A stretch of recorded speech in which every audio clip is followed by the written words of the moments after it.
maybe. Well, okay, so far it hasn't glitched. On so many games in the PlayStation. Okay, great, okay. That's okay. Are we good to go? I think we're still missing one person. She's gone. Uh, I will when I get the green light. I think we're missing. Is that wow. We have Andrew. I could start though. Okay. So I was putting this together and trying to think about what would be the most useful for the group today.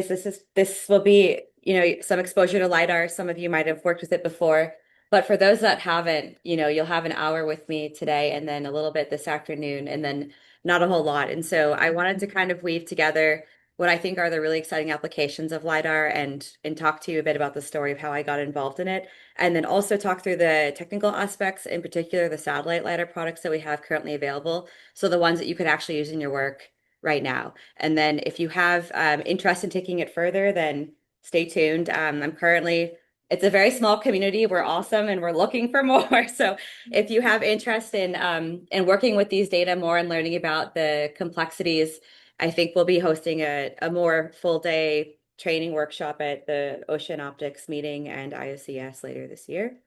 But until then, it will be somewhat high level with hopefully some good applications. And so I wanted to talk a bit about my experience working with LiDAR data. And so I started as a postdoc at Oregon State, and part of my postdoc was to work on comparing calliope measurements, which is a LiDAR instrument, on Calypso with Modus Aqua. And when I did that at first, I was very interested in the data. We try to understand how do we compare data products and how do we build trust so that we're happy using them. I just plotted up a simple histogram at the time, and if you look here, I don't know if you would maybe feel comfortable using these data. They're offset by quite a bit, and I was a bit concerned. A year later, I was putting together plots after, a number of steps that I'll talk about later in the talk.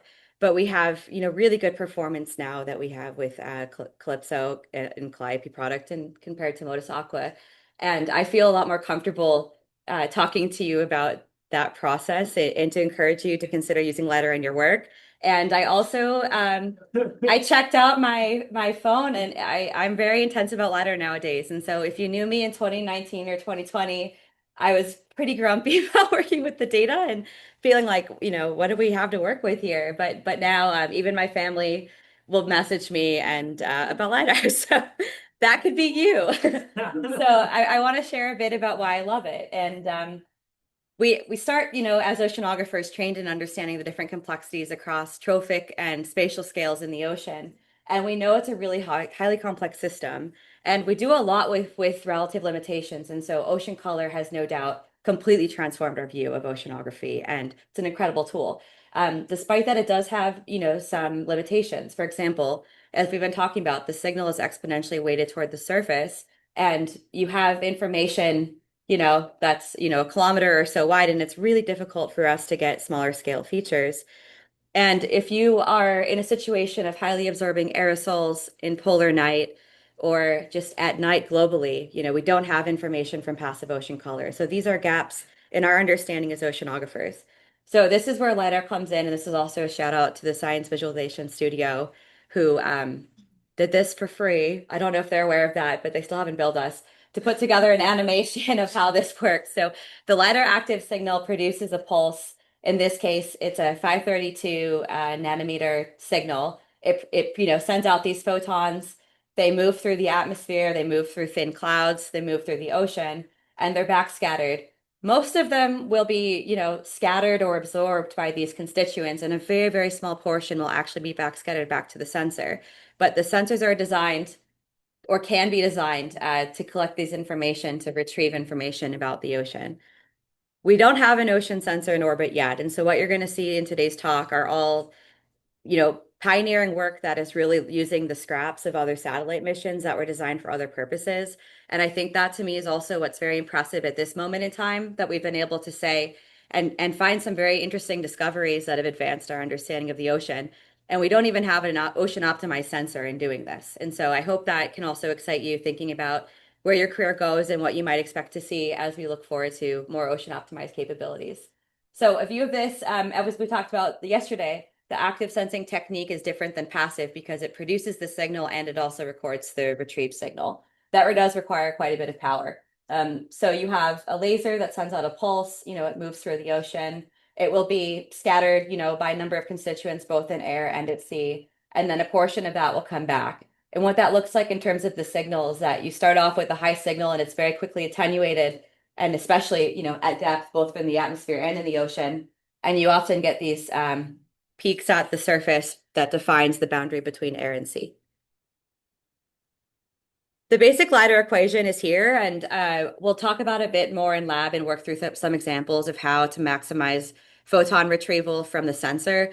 But this is not necessarily as written what we use for satellite algorithms. And so I'll talk a little bit about the theory, but then we'll talk more later on about the algorithm use. But essentially, you can define the signal as a function of depth by the product of the LiDAR instrument constant, which is a term that you can also derive internally based on the signal itself and seeing how far the strength of the signal at the surface ocean relative to the number of photons that were sent out, the angle of the telescope, the molecular and particulate sum of those channels, and then the squared product of the one-way seawater transmittance and the one-way atmospheric transmittance. And what that looks like here is you have, this constant CL.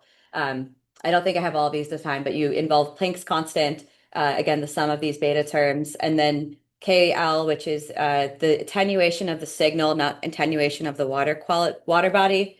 And I would just mention this in case you are looking at LiDAR papers and literature. In my opinion, the nomenclature has been a bit confused, and you'll often see KD, but it's not really a true KD as we've been talking about in this class. And KL, K LiDAR is really a lot more appropriate to use. Um, but again, we'll work through some examples of that later. But I want to first hopefully excite you into some of the things that we can do with LiDAR before we get back to working out the how. So a little bit after the coastal zone color, or I guess a little bit before, but after the moon rise photo that we looked at yesterday, LiDAR was already, in the works. It has been, I think, somewhat overlooked in our field until recently, but there were some really early measurements made by Hong-Suk Kim, who was at Goddard at the time, and he was comparing LiDAR from a helicopter with in situ bottle measurements. And you can see that although there's not perfect correspondence in the chlorophyll concentration that was derived from this, it is pretty good. And a lot of work has been done by Jim Churnside, who recently retired at NOAA. And this has been especially to use LiDAR to identify fish in the ocean. And again, a lot of this work has been done from plane. This is chlorophyll in this example. But if you notice, these are remote measurements, and we're getting depth resolved information, in this case down to 30 meters. And so already, if you're asking questions, from a passive, ocean color perspective, you have additional information that you can get from the LiDAR signal at depth. So the first proof of concept for this was pretty recent. It was presented at a science team meeting in 2007, but the paper wasn't published until 2013. And as I've mentioned, the community is small and growing. And so looking at the data, really wanting to derive the particulate backscatter coefficient from the Calypso sensor, which is a sensor that has a ground footprint of 330 meters roughly, and again was designed for atmospheric work. It has a vertical resolution of 30 meters in air and 22 and a half meters in water. And so it can more or less quantify the backscattering coefficient within the first mixed layer depth-ish, but you can imagine situations where that 22 and a half vertical resolution, it's not very great. Ideally, we'd want a meter or so. But still, despite that, if you look at the first initial work, there's really good correspondence with what we know oceanographically, where we have higher backscattering measurements in equatorial upwelling regions and other upwelling regions around the world. And we have lower backscattering measurements in the gyres, which is consistent with what we've seen with ocean color. So this was a good proof of concept that really kept the work going. There are additional comparisons made with ship tracks and airborne LiDAR to look with Modus Aqua. And you can see on the right-hand plot there, the ship is in black, the Calliope satellite measurements in red, and Modus, which you'll learn about, I think, next week, the Modus Garber-Siegel Meritoriana algorithm for particulate backscattering value is in green. And again, we have a good, basically, order of magnitude comparison here, which gave some faith to the method.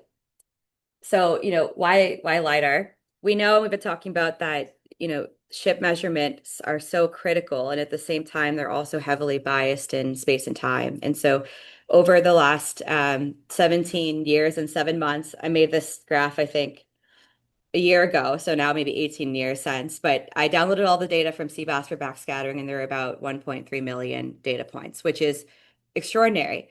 At the same time, in 1 month from satellite, we get over 4 million data points, and these are, independent and global coverage. So you have an unbiased data set that's independent that lets you evaluate and ask different science questions. And also importantly, well, sorry, it's slow to go back. Day and nighttime data, which is there. So it looks sort of purplish, but you can see the red is daytime and blue is at nighttime. Okay. Sorry, just I like putting them in field photos. So I was in the Arctic 2 years ago, and it's a really incredible place. It's also very difficult to sample, and it's another place where LiDAR can especially help. So, LiDAR has really transformed our view of both the Antarctic and Antarctic as well, because it can see at night and in polar night, where we know there's, or now we know there's a lot of interesting things happening there. So this is a graph showing phytoplankton biomass as derived from the particulate backscattering coefficient from the Calliope instrument. And that's compared with Modus Aqua during both December and June in both hemispheres, and you can see the difference in data availability. And that can be and has been used to really address fundamental questions about phytoplankton ecology. And so this is Mike's work, and he's been asking a lot of questions about how phytoplankton change through time. And certainly in polar regions, it's been long thought that the light cycles and the phytoplankton cycles are extremely coupled in time. And so essentially the idea was that as soon as sunlight comes back in these regions, it really spurs a lot of photosynthesis. And what he found using these LiDAR measurements that enable, annual cycle investigation is that phytoplankton, their division rates were starting to increase above the positive line before light was really coming in larger areas. And so what he found and what he's coined a hypothesis that does deserve more testing is this dilution recoupling hypothesis, where in these regions in the winter, when you have deep mixing layer depths, phytoplankton and zooplankton are separated. And so the prey and predators become a little bit more dilute, which allows phytoplankton to sort of get an edge and start blooming a little bit before the light comes in. So these are, really interesting and cool questions that could be addressed that previously were unavailable for our community because of the data considerations. I also wanted to talk a bit about ICET-2. And so given the polar work, we have a satellite that was launched in 2018, which was again launched to investigate ice dynamics primarily. But it's a really powerful LiDAR, and it can, again, see down to 15 meters depth or so in the ocean, in some places even a little bit more. And we get vertical resolution on the scale of centimeters. I think this study used a 15 centimeter bin for vertical resolution. And there's a lot more work, I would say, that deserves to be done with ICET-2 photon cloud profiles, and I'll talk about those more. But as you can see, really exciting. So we can have vertical depth information. We're seeing high backscattering values that are likely real, but some combination of maybe phytoplankton and particles, maybe some bubbles. Again, more work to be done there. And importantly, we get data that come all the way not to the sea ice edge, but really beyond the sea ice edge. And ICET-2 has a much more narrow footprint that it can observe 11 meters in diameter. And so actually that sensor can see into sea ice leads, which I think is a really exciting use of the satellite. And so it might be an opportunity to sort of peek into these little windows that are created as sea ice moves and is fractured to see the ocean beneath. And it had pretty good correspondence with Modus Aqua data. Another a problem with LiDAR data, and there are many, but one of them is that the data are sparse still in time, and these are point sources, not necessarily swaths of data like ocean color. And so sometimes doing studies to try to link LiDAR data with other products can be a challenge. And so at the same time, different methods can be needed. So I want to show one example of that from my work, and this is looking at freeboard height, which is the height of sea ice above sea level, against the chlorophyll value. This from an Argo float, and that's we can't even ask this relationship because there's not enough points there. And so if you want to sort of think about how we can use relationships when we don't have exact point matches, distributions are a really good way of doing that. And so this is a study where I collected mathematically, I guess, all of these different parameters and then looked at the distributions and how those scaled. And with distributions, you can also have the added benefit of if the data actually follow a distribution, and that's key. In this case, most of these were log normally distributed. You can extract the moments of that statistical distribution and look for relationships. So in this study, while we didn't have enough data to compare point by point sources, by looking at the distribution of data in CI and Argo, we were able to look for some trends that otherwise were a bit hidden and help inform future work. So it's something that sort of a measurement technique to keep in mind with LiDAR. And as we've talked about, LiDAR can offer information at night where ocean color doesn't provide information. And the ocean changes on really rapid timescales, as we know. And so not only is it changing, every hour as phytoplankton are divided or being consumed by zooplankton, at night, there are also this behavior of zooplankton that are migrating to the surface to feed, escape predation, under the cover of darkness, and then at day they go back to depth. Since they're coming to the surface, it's a way of us to look. So I wanted to show, I think this is a really amazing work by Niels. This isn't LiDAR work, but it informed LiDAR observations. And so I wanted to use this as a motivator. And you can see that at nighttime in this, the signal, they have this, the cluster at the surface, and then it migrates down to depth. And also, if you look at that, I want you to kind of keep this in mind. The zooplankton that are migrating up to the surface, they're not necessarily going to 0 meters or 1 meters, right? So there are ongoing questions about what depth, what species migrate to which depths, and what's actually visible from LiDAR. But when Niels was doing the study, he was observing all of these spikes in the mid-water column here between 200 and 350. And he just said earlier this morning, like it seemed like the sensor was broken, but why is it only broken a day? And it's a beautiful example, I think, of seeing data that appear messy, but actually have an incredible story behind them. It opens up new discoveries. So Henges et al. 2020 is a great read. Um, Also using LiDAR data, looking again at these spikes, you can see how much they show up in the signal. And again, I think it's common when we're looking at spectra, when there's spikes, we're wanting to despike it to make it smooth. But sometimes other people's trash is our treasure. And so it's another thing where we've really thought about that from a LiDAR perspective. And so this study used day-night differences in the particulate backscattering coefficient from the Calliope instrument. And with that, identified regions where there was higher backscatter at the surface. And again, keeping in mind, this is a sensor that has a 22.5 meter bin. So there's probably a lot missing in this, but it's a really phenomenal, I think, first attempt to quantifying DVM from space and then being better able to link that to, fisheries, because this is essentially, it could be a map of fish food, right? You have zooplankton that are moving and fluctuating every day, and then you can see where are they at the surface. That's going to track the fish, or where are they at depth, and then again, that will track the fish. There's also the Chinese have a LiDAR, ACDL DQ1, and I was hesitant to show this because the data are not publicly available and I don't support that. At the same time, I think it's good to know and to be aware of in case they eventually do become publicly available. But they have some colleagues of mine through my Oregon State work have found really good correspondence and are really excited about this, and they're working to push public data availability on their end. And so at someday, hopefully soon, but I don't know, this might become another option to use from satellites. So another thing that I worked on when I was starting with LiDAR again were these comparisons between Modus Aqua and LiDAR. And if you remember, I was really, really grumpy about the LiDAR products because, again, I didn't trust them. They didn't seem like they varied very well, and the order of magnitude initially when I was working with them was quite large. So this is a visual of the ratio of the Modus Aqua backscattering to the Calliope backscattering. And Mike and I were really puzzled when we first started looking at these plots. You can see that there are differences spatially. The red is where there's higher aqua measurements. But if you look through month, it really cycles almost with latitude rather than along biological areas of interest. And so this was also a study that led us ultimately to the MOBI site for calibration validation. We thought it might be an issue with backscattering, but then we ultimately discovered it was an issue with remote sensing reflectance, potentially implying that there is an incomplete atmospheric correction. And a lot of this work is still ongoing, but it was a big step for us to really identify that there was a seasonal bias present in ocean color data that we didn't know about or really have a way of really fully evaluating until we had this global data set with Calliope. And so this is in the South Pacific. This is a comparison and also a good reminder that In this case, at least with compared to Argo measurements, both satellite sensors have a absolute bias in the signal where they don't seem to have the detection limit strong enough in this dryer.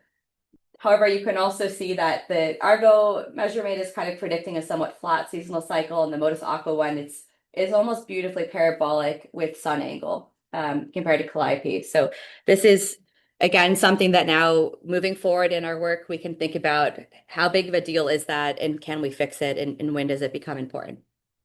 And so we've also talked a lot about yesterday about comparing two types of sensors or more together. And so I wanted to show an example of that with Calliope.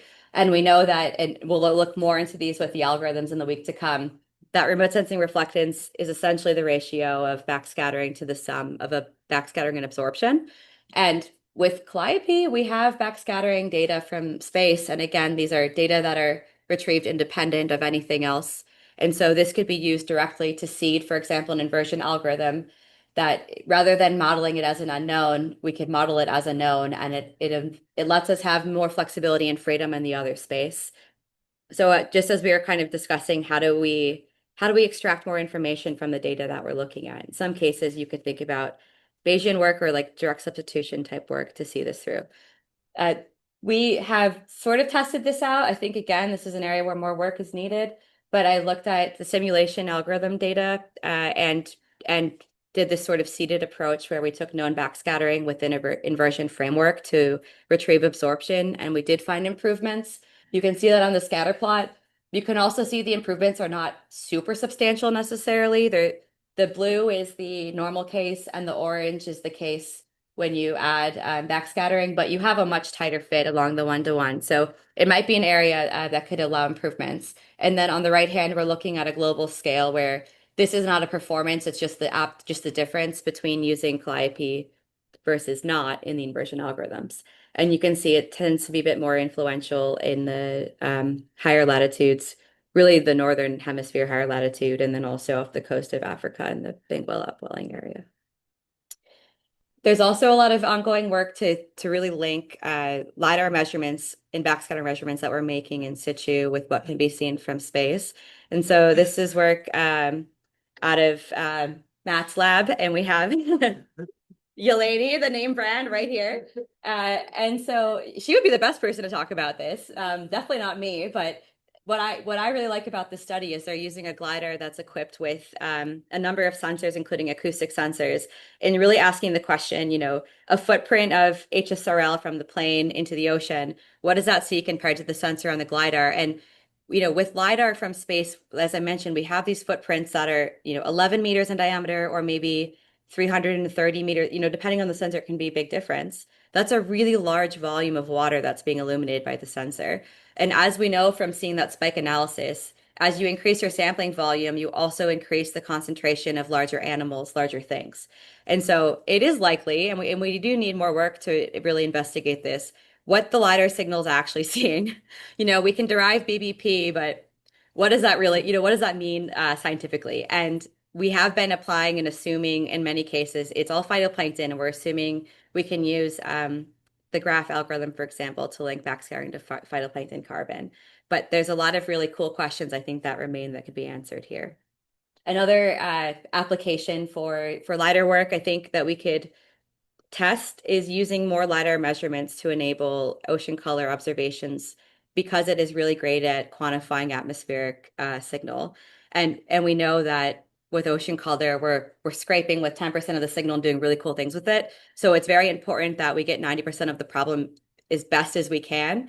And LiDAR might provide a way, to have improved vertical characterization of the atmosphere, which might allow for better informing ocean color beneath. This is work by Tyler Thorson out of Langley and their group, and then also Haynes et al. From Sierra at Colorado State. So this is my like tacky car salesman speech, and we'll get to some of the work in a bit. But I think there's a lot of really exciting opportunities, obviously, to really think about how can we use LiDAR.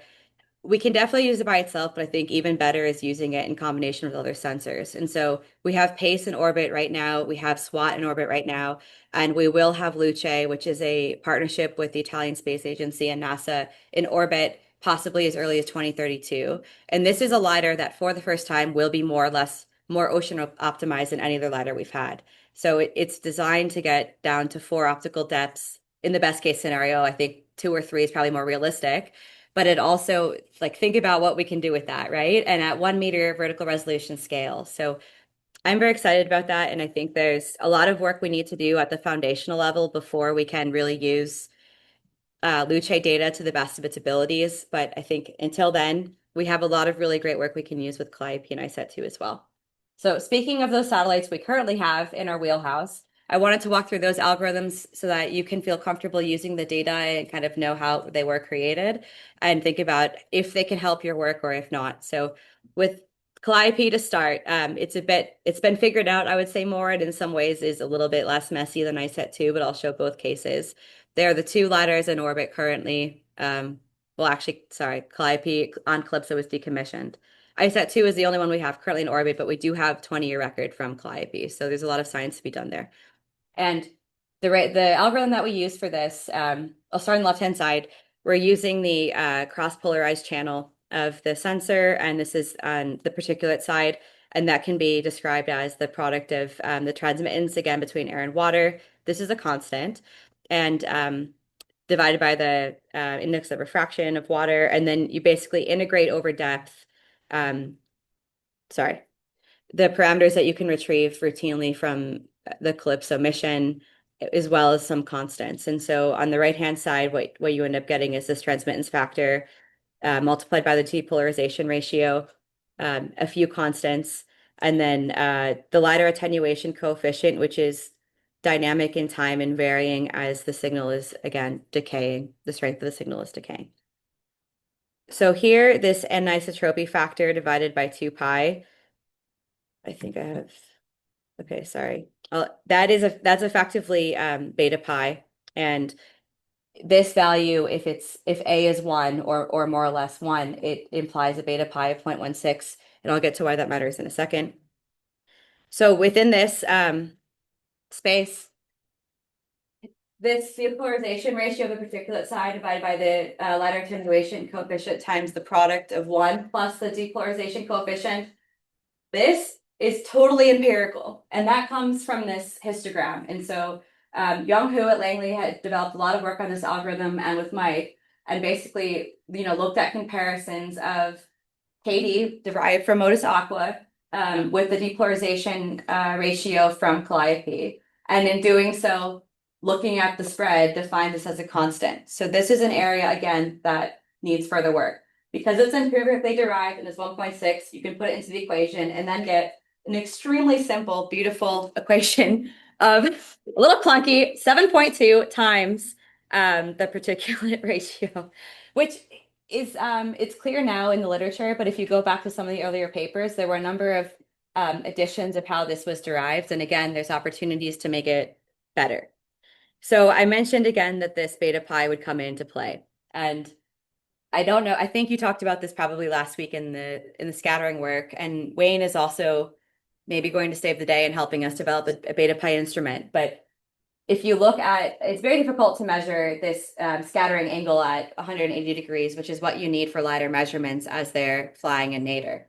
And you can see that based on the different types of water bodies, if you were to extrapolate this out to 180, you could get very different answers by a factor of 2 or by a factor of 3. And this is why in that first graph where I showed that Calliope data had been shifted nearly a factor of 2 along the x-axis in those histograms, the beta pi is the reason that can be attributed to that. And so this is highly variable, but we're treating it as a constant. And we have been doing that, and we suspect obviously it varies in nature. And so I think improved performance will definitely come by dynamically varying this beta pi term.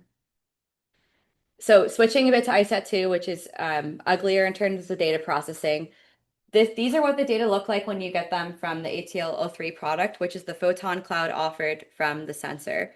They have not been geoid corrected, which you can see. So there are a number of corrections that you have to do. And I colored in green because in green are the photons that the sensor team processing has identified as high confidence.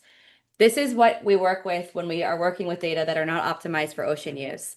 The processing and the employees who are working on this are they're working on ice stuff. And so the subsurface data are messy and it's really up to the user to understand and really discern good from bad. And so it takes a lot more muscle and brain power to extract, I think, meaningful data from this, which is why we're not seeing a ton, although there's a lot more coming out of ISAT2 data. It's very challenging, but it's a great place to go if you love a good challenge and want to make a huge impact, because I think there's so much that we can do with this, but we as a community still haven't totally figured it out.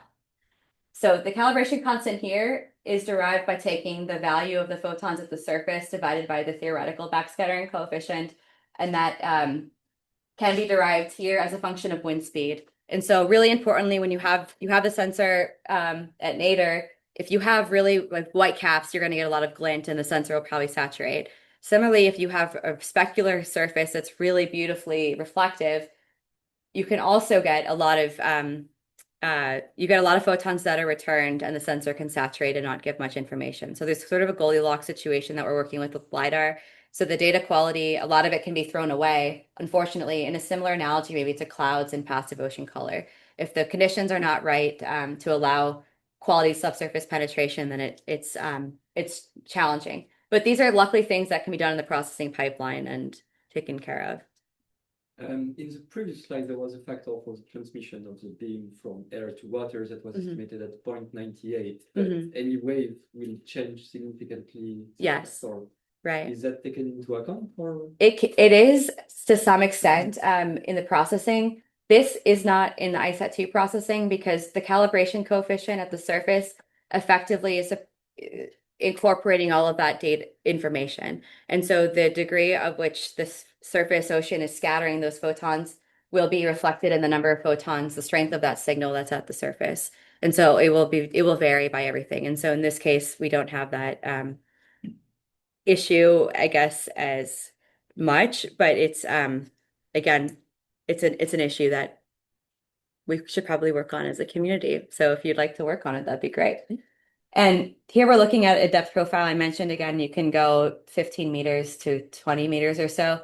And I learned this from the program manager of the mission. The reason that you can't go deeper with depth is not because the signal can't go deeper, but that it's too expensive to have all those photons downlinked and sent back for data processing. And so again, having an ocean optimized ladder and a team of users who are doing it, you can have more there.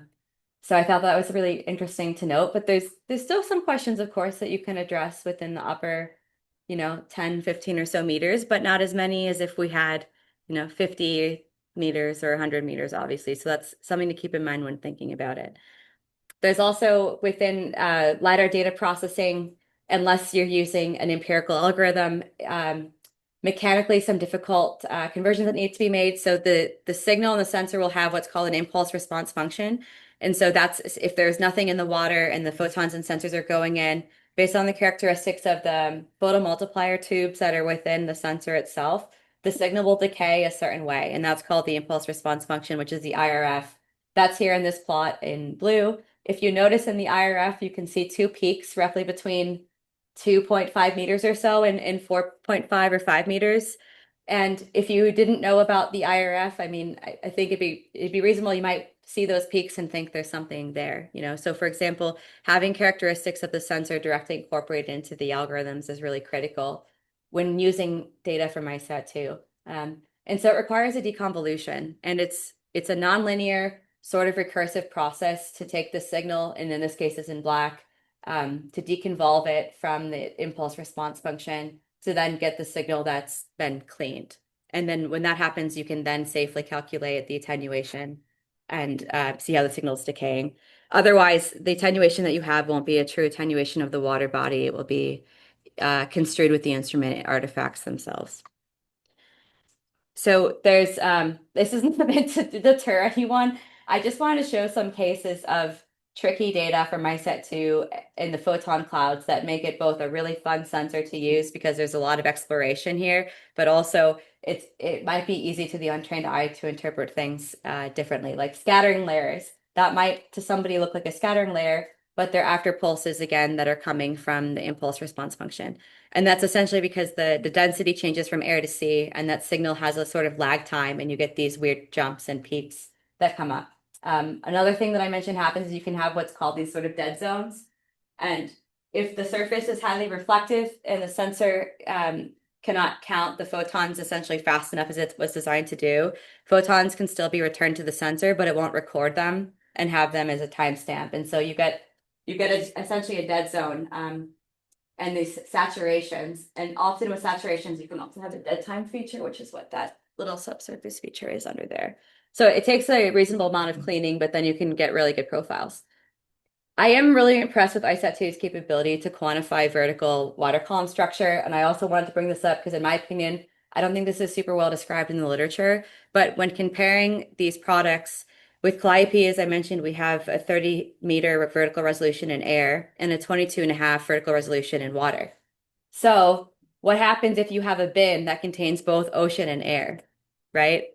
Do you take those backscattering measurements? How do you know? How do you know where it is at depth? So that's I think, a very tricky thing with the signal and something that adds quite a bit of uncertainty to the measurement and a place again where we could see improvement. With ISAT2, as you saw for the photon clouds, it's really obvious when you go from air to sea because you have this massive surface peak and a signal. So these are, again, some considerations to consider. And you can't change the bin size with Calypso. It's set. But with ISAT2, when you're working from the photon cloud data, it's essentially a game of signal to noise where you want to have a large enough signal to bin photons to any vertical resolution you want. So if you wanted to take a ton of photons, for example, in the long track direction, you might be able to quantify vertical resolution at 10 centimeters. But if you have a smaller area in the long track direction, you might be only able to do 5. So it's a very flexible process, and it's probably the primary reason why ISAT2 data are not batch processed, and we don't currently have a global data set available of, vertically resolved backscattering measurements, whereas we do with Calliope. So with and this is what is so great about this class and all of you are doing. It's really interrogating your data sets and asking, how do we know we can trust them, and how do we know that they're high enough quality to actually use to answer science questions? That's another challenge of LiDAR. So with ocean color, we have these beautiful swaths, and we have methods that, Jeremy pioneered, for example, of looking at the matchups and what makes sense in terms of time and space. I think this will be talked about a bit more later on, but the current, I think, standard one, as far as I'm aware, is taking a 5 by 5 pixel box centered around the in situ observation. And if the coefficient of variation is less than 15%, and there are a few other checks involved, it's clear to go and to be used. In contrast, with LiDAR, we have a point in space from, let's say, an Argo float and a line of LiDAR data, and these are highly variable environments, in space and time. And so you have this point source, and how do you do it? Maybe I'll open it up to see from the class, like what if this is what you're working with, and I'm going to say that these two are 10 days apart, how confident would you feel in using it? What are the questions that you would ask yourself before using those data? Indeed. I guess the hard question I answered, Mm-hmm. looking at trying to resolve the phytoplankton community conversation with Eddie and or what's going on in like a mesoscale feature Mm-hmm. here. I'm thinking of the comparison between SWOT and phase. Mm-hmm. The resolutions are different and it's hard to get matchups. Mm-hmm. Yeah, and Eddie's move, so if you were to compare these two and, one is from an Eddie and you're tracking that, if you're not also tracking where the Eddie went to co-locate it with the LiDAR, it's that water mass it's then gone, any other thoughts? Feels like you have to get Right. Yeah, it's exactly. Yeah, yeah. I guess I'm not fully aware of the question, but like some of the things that Hmm. I've seen Yeah, done. considerations for what would make you trust, what are situations where you would trust or be comfortable using this sort of setup on the right-hand side? Yeah, like sometimes I look at lakes a lot and like looking at the Mhm. variation across multiple surfaces within that long track Mhm. direction and Yeah. understanding like that coefficient of variation between bodies, I Mhm. think Yeah. helpful. Right. So if you have a really stable body of water, and again, you might have 10 days difference, but it's a place that's low dynamic variation, maybe it doesn't matter so much that these two are far apart. Yeah. So that's exactly how we thought of it as well. And when we were thinking about, how do the heck do we evaluate, calliope, particularly backscattering, and then even compare it with ocean color and what's reasonable to do, we were inspired by the Rossby radius of deformation and looking at these different length scales, which are here in the contours, of variability globally, and noticing that it's highly latitudinally dependent because of Earth's rotation. And so at the poles, the length scales for correlation are a lot smaller and tighter. And, I think Niels has also done this work, I think in Antarctica with chlorophyll algorithms, right? Looking at decorrelation length scales to identify. Yes, yeah. So it's been sort of used and there's precedent to think about this approach, but it's to someone who, if you're doing it in the wrong way, I think you could cook it the wrong way. So basically, the idea here is correlation isn't black. What you're looking for is where the correlation breaks along any one of these variables. You're not trying to say where do we have the highest correlation, because then you're essentially baking the problem to just be what you want. But you're really looking for where that variability kind of cuts off. And so at the same time, we're also trying to balance the number of matchups that we can get. So it is subjective. In this case, we saw this really sharp cutoff when we were in seasonally mixed, very cold seas. So again, the higher latitudes. And we saw this happening around 15 kilometers difference between the point and the sample. And this was comparing Argo floats with calliope data and then just trying to understand the correlations. And then we combined that with the permanently stratified lower latitude seas. And as you can see, the correlation drops off much slower a long distance than in this case. Does everybody kind of see that? Is C still seasonally mixed? C, yes. Yeah, so it's two, this column A and C are the high latitudes, and then B and D are the lower latitudes. And we know we asked the question about time as well.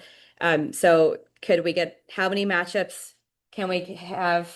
And you'll see the y-axis here, 50 pairs and then 800 pairs. So the number of pairs dropped from 4,000 to 50 really quick when we limited it to 15 kilometers. So this is, again, it's a big challenge. And obviously, the more that we limit our matchup data set, the more we're biasing that data set as well. So this is work that we did a few years ago. It absolutely needs to be redone, I think maybe in a few years, to see if any of these things still hold, because the Argo data set's collecting a lot and we have this great historical data set. Sorry, so the bottom plots, are they when you've flipped to just a Yes. threshold of distance and then you've done the time apart? Yes. Okay. So sorry, in this case, 15 kilometers was we just took all of the matchups that were 15 kilometers or less, and then we compared time apart from 0 hours to 1 day. And then here we did 50 kilometers. You can see, and again, it's subjective, right? We maybe could have done 75. We could have maybe done 25. This was an exploration to really ask the question, well, one, how good are calliope data, but then also how do we think about these matchups? And there's been other follow-up work done to investigate the sensitivity of choices. But when we use those parameters, we come back to this, which I showed at the beginning, which felt exciting, but again, certainly not, I think, the end of the story, because there's a lot that I had showed, for example, the beta pi value and how it's directly proportional to calliope backscattering. So if you change the beta pi by 2, you're going to change the BBP by 2. So that value is hugely influential on the values. But despite all the issues I talked about, it was very surprising actually to see that we had higher performance with calliope and than we did with Modus. And I should mention with Modus Aqua, we followed matchup procedures that would be consistent for ocean color. And then calliope, we did the best we could, showing the previous plot of the comparison. And this will become a bit more clear, I think, next week when we talk about inversion schemes. But there are a number of choices that one can make when deriving BBP from remote sensing reflectance. And we did play with a lot of those, and we found that no matter what we had chosen in terms of inversion choice, or no matter what time difference, that we chose, 3 hours or 24, we still had this improved performance, which wasn't the goal necessarily to see is it better or not. It was just, can we trust the data and use it moving forward? Another study looked again at some of the sensitivity tests to ask the question, how important really is it to have different length scale work? And I think I was talking to Matt Oliver last week, and he mentioned that his group is providing a sort of length scale mapping so that you could have, more or less, not real time, but climatologies of where the length scale variability is. So you wouldn't have to use like set 50 and 15. I mean, that was sort of a very simple way of approaching it. But you could say, for example, for each pixel, globally, there might be an area of variability that you could use confidently in the matchup scheme where it might be allowable. And the other thing to consider is the wavelength. So I haven't mentioned this a ton, but the Argo data we're using, we're at 700 nanometers. That's a typo, sorry. And the LiDAR data that we're using are at 532. So you have to also assume a spectral slope. And you can assume a basic boring slope of 1, that it's decaying. Or, we know backscatter. You can look here at some of the differences and what you know from the work that you've done. It varies quite a bit. And so there's options to use a dynamically varying slope or not. But for us, at least in the work that we did a few years ago, it didn't make a big difference what slope correction was used. But I think in theory, of course, it does. But beta pi, that term really is the most significant. So I mentioned that we have ISET2 right now available to us in real time, but we have IP data really just about 20 years or so. So a really rich data set to play with. And this is the Chinese satellite that is not yet publicly available, but hopefully will be. And this one has been since renamed and rebranded since the paper came out, but Luce mission, which is again the partnership with the Italian Space Agency and NASA. And Luce, again, is the one that, is designed to deliver data at roughly 1 meter vertical resolution down to possibly 4 optical depths, but likely a little less. And it has capabilities to measure possibly C-down fluorescence. That channel is being discussed currently, and then also the 532 grain channel. And we are hoping that we'll have more open ocean optimized LiDARs to come and give you things to play with. And so when I talk about the ocean LiDAR work, I really think of it as a proof of concept, just in the way that the coastal zone color scanner was. I don't know anyone who's currently using data from CZCS. And I don't hear any objections. So maybe there we go. It was incredible. I mean, it completely changed our world, but it's not the best, and CWF, Modus Aqua, and Pace are a lot better. And so, we haven't had an ocean optimized LiDAR yet in orbit, and we still have been able to accomplish some really cool things that have helped improve our understanding. And so question, for all of us and me and you here is what we could do when we do have one in 2032, and what work we need to do between now and then to really optimize our ability to use the data. I did tell you I went from an enemy to lover with LiDAR. And so I mentioned, like, kind of ironically to one of my students last year, Live Love LiDAR. And she loved it and made this design that we brought to the Italians. And I have a ton of stickers that I'll leave up front if people want them. Yeah, you're getting a lot of sticker love today, which is good. Yeah. What does Calliope have a 1000 nanometer? 1064. Yeah. The design of the LiDAR system, and that's not something that I went into like literally at all in this talk, and it's also not so much my expertise, but there's a beam splitter that with the laser, and so you can go in increments like half down. So 532 times 2 is 1064. It's the way it's splitting the signal. And similarly, I think you could then split it again, but then you would lose too much power. That's my understanding. But were they And they're using it for a number of atmospheric work, and it's polarized and unpolarized, which I didn't really go into that much because we haven't had polarization yet. But admittedly, there's a lot that you can get into with the current LiDAR designs and how it works. This is really an appetizer.